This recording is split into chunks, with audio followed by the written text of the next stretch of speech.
तो आज फिर हम लोग शुरू करते हैं क्वेश्चन बैंक सीरीज़ का ये तीसरा पार्ट, और इस तीसरे पार्ट में हम पढ़ेंगे इलेक्ट्रीशियन और वायरमैन के ट्रेड थ्योरी से संबंधित क्वेश्चन बैंक है। ये जो निम्मी द्वारा जारी किया गया है, किसके द्वारा जारी किया गया है? निम्मी द्वारा, जो ITI के CBT एग्ज़ाम से रिलेटेड है। ITI के CBT एग्ज़ाम से रिलेटेड है। हालांकि ये एग्ज़ाम प्रोसेस जो वो बहुत धीमा एग्ज़ाम प्रोसेस है, लेकिन चलिए अब हम लोग शुरू करते हैं। और इस पूरे पार्ट में हम 20 क्वेश्चन को हल करेंगे, फिर अगले पार्ट में 20 क्वेश्चन देखेंगे। तो पहले क्वेश्चन देखते हैं। कह रहा है कि प्रकाश की तीव्रता को मापने के लिए किस अवरोधक का मतलब होता है रजिस्टर, देखिए यहाँ लिखा हुआ है किस अवरोधक का उपयोग किया जाता है, मतलब किस प्रकार के रजिस्टर का हम लोग यूज़ करते हैं लाइट की इंटेंसिटी ज्ञात करने के लिए, मतलब कितना तेज प्रकाश है, लाइट कितना तेज है। जैसे बाहर निकलते हैं धूप में तो कहते हैं ना कि आज बहुत ज़्यादा गर्मी है या बहुत ज़्यादा धूप है, तो वो धूप कैसे पता चलेगा कि बहुत ज़्यादा है, इसको पता करने के लिए किस प्रकार के हम रजिस्टर का उपयोग करते हैं। तो इसमें हमारा सही आंसर जो होगा वो डी हो जाएगा, जिसको हम LDR कहते हैं। इसका पूरा नाम है लाइट डिपेंडेंट रजिस्टर। क्या नाम है? Light dependent register. इसमें जो PTC है आपका, PTC का पूरा नाम क्या है? Positive temperature coefficient. ठीक है, आपके ये PTC का नाम है पॉजिटिव टेम्परेचर कोफिशिएंट। अच्छा, ये तो हो गया आपके PTC के बारे में। चलिए अब आते हैं NTC का मतलब होता है निगेटिव टेम्परेचर कोफिशिएंट, और VDR का होता है वोल्टेज डिपेंडेंट रजिस्टर। तो ये आपके हो गए चारों के फुल फॉर्म। अब आते हैं दूसरे क्वेश्चन पर। दूसरा क्वेश्चन कहता है कि सिलिकॉन सेमीकंडक्टर डायोड, कौन सा है? सिलिकॉन सेमीकंडक्टर जो डायोड है, इसको जो है वो कैसे, मतलब किस कोड से सूचित किया जाता है? सिलिकॉन सेमीकंडक्टर डायोड को किस कोड से सूचित किया जाता है? तो देखिए ये सभी जो आप देख रहे हैं ना, ये सभी डायोड के क्या है? सिंबल हैं। लेकिन इसमें जो है आपका जो यूज होता है किसके लिए? सिलिकॉन के लिए। जो सिलिकॉन सेमीकंडक्टर डायोड के लिए यूज होता है वो जो है आपका BY126 है, BY126। और आपका ये जो है वो IN जो देख रहे हैं, IN4007, ये किसका है? जर्मेनियम। किसका है? ये जर्मेनियम का है। ठीक है, चलिए अगले क्वेश्चन पर देखते हैं। अगला क्वेश्चन 3 नंबर है। कह रहा है कि फुल वेव रेक्टिफायर का इनपुट रिपल फ्रीक्वेंसी कितना होता है? तो इसका रिपल फ्रीक्वेंसी होता है FIN = 2FIN होता है रिपल फ्रीक्वेंसी। 4 नंबर क्वेश्चन है। 4 नंबर कह रहा है इसमें कि एक सक्रिय घटक कौन सा है? घटक मतलब कंपोनेंट, एक्टिव कंपोनेंट और पैसिव कंपोनेंट होता है। तो देखिए जितने भी इलेक्ट्रॉनिक्स होंगे, इलेक्ट्रॉनिक्स कंपोनेंट, उनको हम कहते हैं एक्टिव कंपोनेंट। जितने क्या होंगे? जितने इलेक्ट्रॉनिक्स के होंगे वो आपके हो जाएंगे एक्टिव कंपोनेंट। तो इसमें आपका सही आंसर जो है वो रजिस्टर हो जाएगा। और जितने इलेक्ट्रिकल कंपोनेंट्स हैं वो क्या हो जाएंगे? आपके जो इलेक्ट्रिकल कंपोनेंट्स हैं, कौन से कंपोनेंट्स हैं? इलेक्ट्रिकल, ये हो जाएंगे पैसिव, ये हो जाएंगे पैसिव। और जितने इलेक्ट्रॉनिक्स के हैं ये कौन से कंपोनेंट हो जाएंगे? एक्टिव कंपोनेंट्स हो जाएंगे। तो आपका जो सही आंसर हो जाएगा वो कौन सा हो जाएगा? ट्रांजिस्टर हो जाएगा।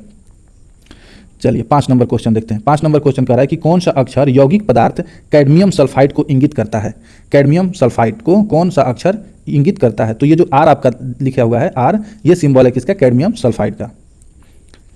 6 नंबर क्वेश्चन है कि प्रतीक का क्या नाम है? मतलब जो सिंबल में दिखाया गया है, जो भी चीज़ आपको सिंबल में, नीचे हम दिखाएंगे, आगे है कि जो सिंबल में दिखाया गया है उसका नाम क्या है?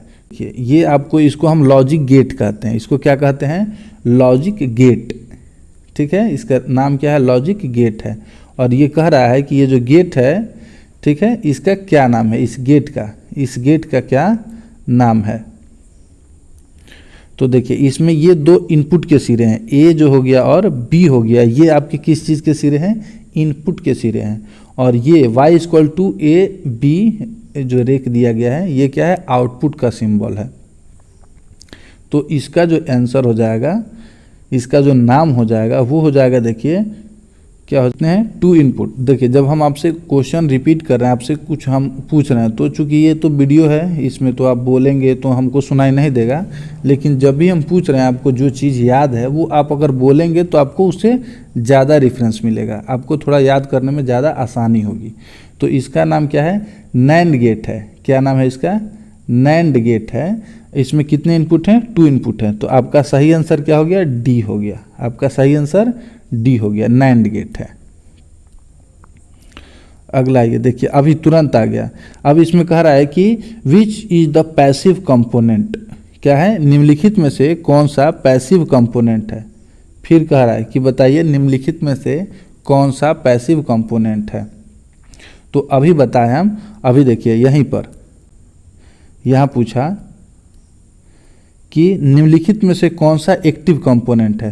तो एक्टिव कंपोनेंट कौन सा होता है? जो आपका कौन सा है? इलेक्ट्रॉनिक्स कंपोनेंट है। जो इलेक्ट्रॉनिक्स कंपोनेंट है उसको हम क्या कहते हैं? Active components. और जो आपका इलेक्ट्रिकल कंपोनेंट्स है उसको कहते हैं पैसिव कंपोनेंट। और आपसे यहाँ पर पूछा जा रहा है कि इसमें पैसिव कंपोनेंट्स कौन से हैं, कौन सा पैसिव। तो अब इसमें देखिए कि अलग कौन सा है, तो देखिए डायक, डायोड और ट्रांजिस्टर, ये तीनों जो हैं वो इलेक्ट्रॉनिक्स हैं। क्या है? इलेक्ट्रॉनिक्स हैं, यानी कि ये हो जाएंगे आपके एक्टिव कंपोनेंट। ठीक है, कौन से? Active component.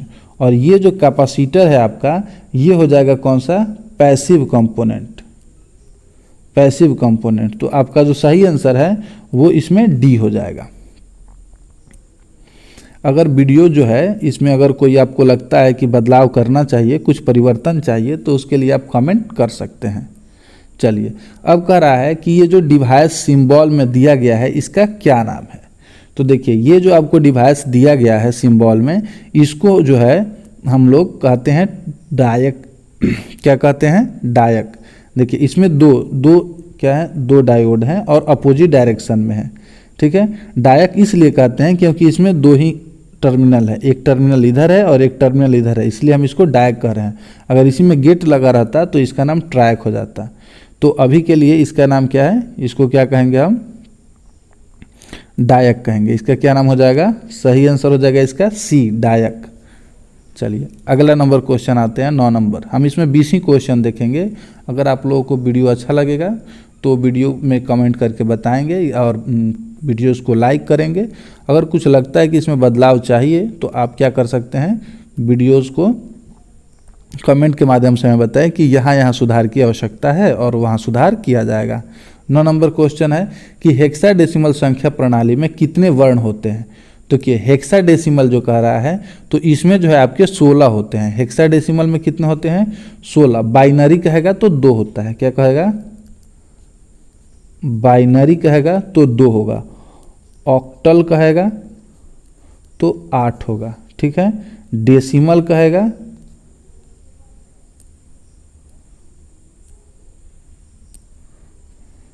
क्या कहता है? डेसिमल कहेगा तो 10 होगा। और अभी क्या कह रहा है? हेक्साडेसिमल कह रहा है। कौन सा कह रहा है? हेक्साडेसिमल। तो हेक्साडेसिमल के लिए कितने होगा? 16 होगा। देखिए, जो भी चीज़ है हम उसको पूरा एकदम बेसिक से बता रहे हैं। अगर वो क्वेश्चन नहीं पूछता है, उसके अलावा अगर दूसरा क्वेश्चन पूछता है तो आप आसानी से बता सकते हैं। जैसे इस क्वेश्चन में आपसे हेक्साडेसिमल पूछा है, लेकिन हमने आपको बाइनरी भी बता दिया, ऑक्टल भी बता दिया और डेसिमल भी बता दिया। अब इन चारों में से अगर कोई भी पूछता है तो आप उसका जवाब आसानी से दे सकते हैं। चलिए, 10वें नंबर क्वेश्चन पर आइए। कह रहा है कि कौन सा इलेक्ट्रॉनिक सर्किट बिना इनपुट के एसी सिग्नल उत्पन्न करता है। यानी कि कोई एक इलेक्ट्रॉनिक सर्किट है जो बिना इनपुट के, यानी कि उसमें हम कोई भी इनपुट नहीं देते हैं, फिर भी वो हमको एसी सप्लाई देता है। तो क्या कह रहा है? Filter circuit. ये तो आपका नहीं होगा, फिल्टर सर्किट आपका नहीं होगा। चलिए, दूसरा देखते हैं ऑप्शन। दूसरे ऑप्शन में दे रहा है रेक्टिफायर। तो देखिए, रेक्टिफायर जो है ये क्या करता है? आपको एसी टू डीसी बनाता है। रेक्टिफायर का क्या काम है? एसी से क्या बनाना? एसी से बना देना डीसी। उसके बाद है आपका एम्पलीफायर। क्या है? एम्पलीफायर। एम्पलीफायर का काम होता है एम्पलीफाई करना, यानी कि जैसे लाउड स्पीकर जो आप देखते हैं, अगर उसमें आप धीमा बोलते हैं तो वो बहुत ज़ोर ज़ोर से आवाज़ निकालता है। तो इसको हम क्या बोलते हैं? एम्पलीफायर। एम्पलीफाई करता है। और ये जो आपका सही आंसर है वो है ऑसिलेटर, दोलनकारी। इसमें क्या होता है कि आपका वेव बहुत कम होता है लेकिन वो उसको बाद में बहुत बड़ा करने लगता है। तो आपका इसमें जो है वो सही आंसर क्या हो जाएगा? ऑसिलेटर हो जाएगा। ठीक है, अब चलिए 11 नंबर पर आते हैं। इसमें कह रहा है कि कौन सा उपकरण मापे हुए या परीक्षित मात्रा का एक दृश्य प्रतिनिधित्व प्रदान करता है। मतलब कोई भी चीज़, which instrument provide a visual representation of measured या टेस्टेड क्वांटिटी। आपको ने जो भी क्वांटिटी मापी है या देखी है उसका वो क्या करेगा? आपको दिखाएगा कि ये इतना चीज़ है। ठीक है, तो इसमें क्या कर रहा है? Voltage stabilizer. इसका क्या है? वोल्टेज को स्टेबल करके रखना। मान लीजिए कि आपको 220 वोल्ट का काम है और आप फिक्स कर दिए तो वो उतना ही रखेगा। तो ये तो आपका होगा नहीं, ये नहीं होगा। उसके बाद है फंक्शन जनरेटर। फंक्शन जनरेटर का काम क्या होता है, अलग अलग प्रकार के वेव को जनरेट करना। ये दिखाता नहीं है, फंक्शन जनरेटर भी नहीं होगा। चलिए अब अगला इसके बाद कौन सा आता है, इसके बाद आ रहा है आपका कैथोड रे ऑसिलेटर स्कोप, यानी कि इसको शॉर्ट फॉर्म में बोलते हैं CRO। ये अलग अलग वेव फॉर्म को दर्शाता है, तो आपका जो सही आंसर है वो हो जाएगा CRO। ठीक है, उसके बाद चलिए आगे के भी जान लेते हैं। ये कह रहे हैं रेडियो फ्रीक्वेंसी जनरेटर, तो देखिए फंक्शन जनरेटर के समान ही ये भी होता है, तो ये भी नहीं होता है। अब देखिए CRO जो है उसमें हम अलग अलग वेव को देख सकते हैं। जैसे हम कहते हैं कि AC में ऐसे ऐसे चेंज होता है, तो आप केवल जानते हैं कि ऐसे ऐसे चेंज होता है, लेकिन आप कभी CRO में देख सकते हैं। आपने तो अब बहुत कम ही लोग हैं जो CRO देखे होंगे, तो जो आपको पता चल जाएगा जैसे ही CRO में अब सप्लाई देंगे तो उसमें दिखेगा कि AC ऐसे ऐसे जा रहा है, DC जो है वो एकदम सीधे फॉर्म में जा रहा है। या अगर हम उसको चाहें तो शीशों में भी कर सकते हैं, ऐसे यहाँ से ऐसे ऐसे खंड में भी देख सकते हैं, तो ये स्क्वायर वेव हो गया। अब सीसॉ वेव में देखना है, तो सीसॉ वेव में देखने का क्या है, सीसॉ वेव में देखना है तो ऐसे है, यहाँ से ऐसे गया नीचे आया, फिर ऐसे गया, फिर नीचे आया, ऐसे है। देखिए ये सीसॉ है, यहाँ से बढ़ रहा है, फिर एकाएक घट गया, फिर बढ़ रहा है, फिर बढ़ते गया, फिर एकाएक घट गया, ऐसे ये चलता है, तो इसको हम सीसॉ कहते हैं। ये जो हो गया हमारा कौन सा हो गया, AC का हो गया, ये हमारा हो गया DC का, और ये स्क्वायर वेव हो गया। तो ये सारी चीज़ें जो आप देख सकते हैं वो किस में देख सकते हैं, CRO में देख सकते हैं। ठीक है, तो ना ही फंक्शन जनरेटर में देख सकते हैं और ना ही आप radio generator, radio frequency generator में देख सकते हैं। तो आपका सही आंसर क्या होगा, C, कैथोड रे ऑसिलेटोस्कोप। यदि आप लोग कमेंट में बताते हैं तो हम CRO पर स्पेशल वीडियो बना देंगे। चलिए 12 नंबर क्वेश्चन कह रहा है what is the name of amplifier. इस एम्पलीफायर का नाम बताइए कि इस एम्पलीफायर का क्या नाम है। ठीक है, तो अब ये सर्किट बताना थोड़ा ज़्यादा मुश्किल है, सर्किट बताने में ज़्यादा समय लग जाएगा, तो हम सीधे आंसर बता देते हैं आपको। और ये अगर एग्ज़ाम में आता है तो आप इसका आंसर क्या लगा देंगे, नाम क्या है इसका, class B push pull amplifier. Class B क्या है, पुश पुलर एम्पलीफायर इसका नाम है। ध्यान रख लीजिएगा, इसमें क्या है, दो गो यहाँ रजिस्टर लगा हुआ है, यहाँ से अर्थ है, फिगर थोड़ा क्लियर नहीं है, यहाँ एक ट्रांसफार्मर लगा हुआ है। ठीक है, तो इसका क्या नाम है, हाँ इसका क्या नाम है आपका, कहाँ गया, इसका नाम है आपका, इसका सही आंसर हो जाएगा class B push pull amplifier. चलिए अब अगले 13 नंबर क्वेश्चन पर आते हैं, और 13 नंबर क्वेश्चन कह रहा है कि what is the formula to calculate the resonance frequency in the oscillator circuit. यानी कि एक दोलन सर्किट में अनुनाद यानी कि फ्रीक्वेंसी की गणना करने के लिए फार्मूला क्या होता है। तो फार्मूला जो होता है वो होता है, अब देखिए हम बताते हैं, ये जो दिया है इसमें कितना दिया है, FR फ्रीक्वेंसी के लिए 1/2 पाई LC, ये नहीं होता है, 1/2 पाई LC नहीं होता है। चलिए अब दूसरा ऑप्शन देखते हैं। हाँ अब देखिए B नंबर ऑप्शन क्या है, B नंबर ऑप्शन जो आपका करा है FR बराबर 1/√2 पाई LC, ये भी नहीं होता है। आपका सही आंसर ये हो गया, क्या हो गया, 1/2 पाई √LC, और ये जो है LC √2 पाई, ये भी नहीं होता है। तो आपका सही आंसर क्या हो जाएगा, आपका सही आंसर हो जाएगा 1/2 पाई √LC। ठीक है, तो आपका C सही आंसर हो गया। 14 नंबर क्वेश्चन पर चलते हैं। इसमें कह रहा है कि what is the minimum voltage required in the base amplifier junction to conduct a silicon transistor. यानी कि आपके पास अगर कोई सिलिकॉन ट्रांजिस्टर है तो उसको स्टार्ट करने के लिए आपको आपके बेस में कितना सप्लाई, मिनिमम कितना सप्लाई देना होता है।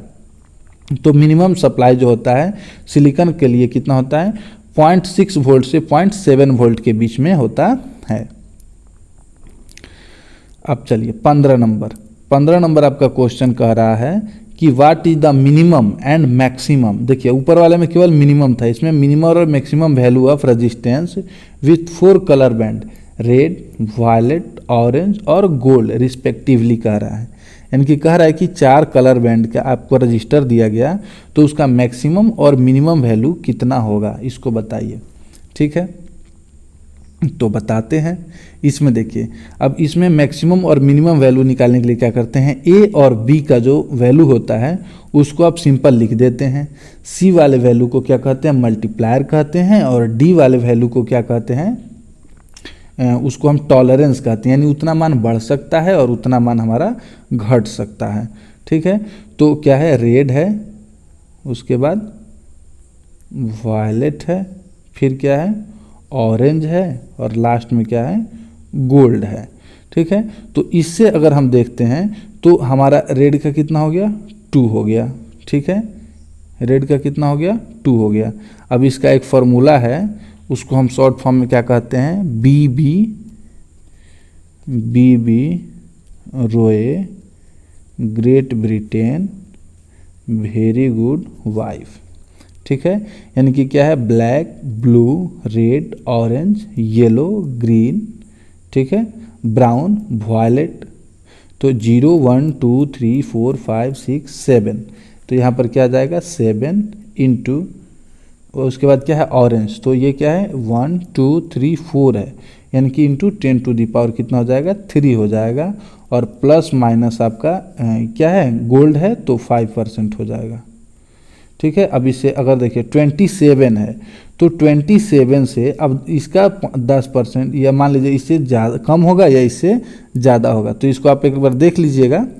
ठीक है, अब तो इतना बता नहीं सकते हैं, समय बहुत कम है, वीडियो लंबा हो जाएगा, तो अब हम इसका आंसर बता देते हैं आपको। इसका जो सही आंसर होगा वो सी हो जाएगा। इसका सही आंसर क्या हो जाएगा, सी हो जाएगा। चलिए अगले क्वेश्चन पर चलते हैं। 16 नंबर, वीडियो जो है आई बटन में या डिस्क्रिप्शन में दे देंगे, जिसमें हम कलर कोडिंग के बारे में बताए हैं, तो वीडियो देख करके आप लोग कलर कोडिंग समझ सकते हैं। वीडियो का लिंक डिस्क्रिप्शन में दिया गया है। चलिए 16 नंबर है, 16 का ए जो है, इसमें कह रहा है कि सिलिकॉन सामग्री में रोधिका वोल्टेज का कारण क्या है, यानी कि बैरियर जो है, बैरियर का काम क्या करता है। बैरियर का काम होता है कि जैसे वोल्टेज जाता है तो रोकने का। ठीक है, आप जाते हैं, बैरियर क्या है, कोई आपको रोकता है तो उसको कहते हैं कि बैरियर लगा हुआ है, हम नहीं जा सकते हैं। तो इसमें होता है, इसका जो परमाणु संख्या होता है वो क्या होता है, कम होता है। क्या होता है, परमाणु संख्या कम होता है, लोअर एटॉमिक नंबर इसका होता है बैरियर वोल्टेज। परमाणु संख्या कम होगा, इलेक्ट्रॉन्स और होल्स का नंबर कम होगा, इसी कारण इसमें क्या होगा, करंट फ्लोइंग का बैरियर ज़्यादा हो जाएगा, बैरियर बढ़ जाता है। चलिए 17वें नंबर क्वेश्चन पर आते हैं।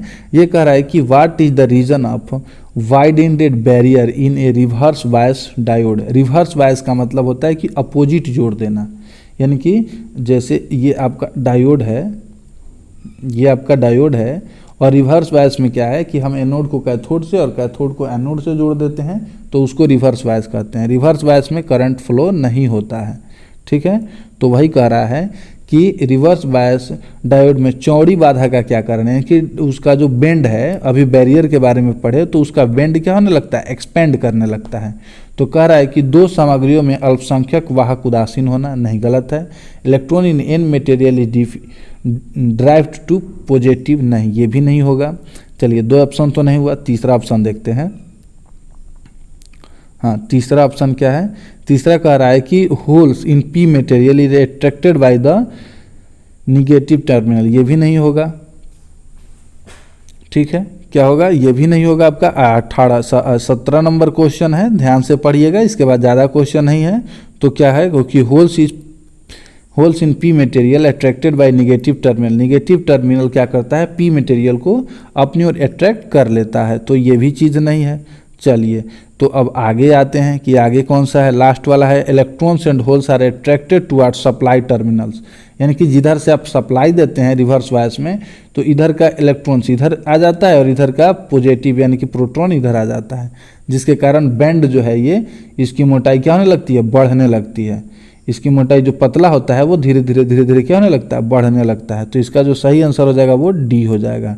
क्या कि जब भी रिवर्स बायस में हम जोड़ेंगे तो प्लस वाला क्या करेगा, इधर माइनस जोड़ दिए हैं, ये प्लस है ये माइनस है, तो अब कह रहा है कि ये जो माइनस है इसको प्लस से जोड़ दिए और जो प्लस है उसको माइनस से जोड़ दिए, तो ये इसको इधर खींचेगा, ये इसको इधर खींचेगा, जिससे ये बैंड जो है, ये जो बैंड है इसकी मोटाई क्या होने लगेगी, धीरे धीरे बढ़ने लगेगी। तो आपका सही आंसर क्या हो जाएगा, डी हो जाएगा। ठीक है, हम इसको मिटा देते हैं। आपका जो सही आंसर हो गया वो क्या हो गया, डी हो गया। चलिए अब आते हैं 18 नंबर क्वेश्चन पर। देखिए 18 नंबर कह रहा है कि फुल वेव रेक्टिफायर सर्किट में आउटपुट वोल्टेज क्या है। इसमें जो आउटपुट वोल्टेज बनेगा वो कितना बनेगा, आउटपुट वोल्टेज आपको बताना है कि आउटपुट वोल्टेज इसमें कितना गेन। तो चलिए सर्किट देखिए और सर्किट के साथ साथ हम इसको भी देखते हैं कि इसमें आउटपुट वोल्टेज कितना मिलेगा। तो हमारा जो आउटपुट वोल्टेज है इसमें नहीं मिलेगा, क्यों? क्योंकि यहाँ देखिए, यहाँ जो है वो सप्लाई कटी हुई है, ध्यान दीजिएगा, यहाँ जो है आपकी सप्लाई कटी हुई है, तो आपको कोई भी वोल्टेज प्राप्त नहीं होगा। तो इसका सही आंसर क्या हो जाएगा, ए हो जाएगा। ठीक है, 18 का। अब चलिए 19 नंबर क्वेश्चन में आते हैं।